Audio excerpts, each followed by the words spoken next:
Hello, good morning. Welcome to my new vlog. कशा आहात सगळे? तर आज होता संडे आणि मला होती सुट्टी. त्यामुळे माझ्या मम्मीने लगेच मला कामाला लावलं. म्हणजेच आमच्या घरी आज दुपारी मस्तपैकी पोळ्याचा बेत करणार होती माझी मम्मी. म्हणून त्यासाठी मला भजी बनवायला सांगितले होते. मम्मी उठल्या उठल्या ते काम करायला घेतलं, कारण की ते जर लेट झालं ना तर मला सगळा दिवस तेच ऐकून घ्यावं लागेल. म्हणून ते अगोदर करून घेतलं. आणि आज होती रंगपंचमी. म्हणजे सोलापूरची अशी पद्धत आहे ना की ज्या दिवशी होळी असते त्या दिवशी रंग नाही खेळायचे, ज्या दिवशी रंगपंचमी असते त्या दिवशी रंग खेळायचे. सो आम्ही पण खूप रंग खेळले, खूप एन्जॉय केलं. खरं तर मी फुल ब्लॉग काढणार होते, पण तेव्हा जर मी ब्लॉग काढला असता तर माझा फोन आत्ता माझ्या हातात नसता. म्हणून मी फोनपासून जरा लांबच होते.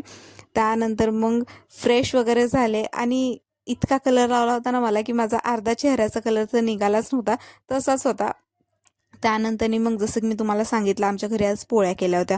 मग मस्तपैकी पोळ्यांवरती ताव मारला. आणि माझ्या ना फेवरेट आहे आता पुरणपोळ्या, मला खूप आवडतात. त्यानंतर मग आता पोळी खाल्ली म्हटल्यावर मला खूप झोप लागली होती. 2-3 तास मस्त आरामात झोपले, सुट्टी होती म्हणून. आणि त्यानंतर संध्याकाळी उठल्यानंतरनी थोडंसं काम वगैरे केलं, फ्रेश वगैरे झाले, थोडंसं स्किन केअर केलं. सहज होता माझा आजचा दिवस. बाय.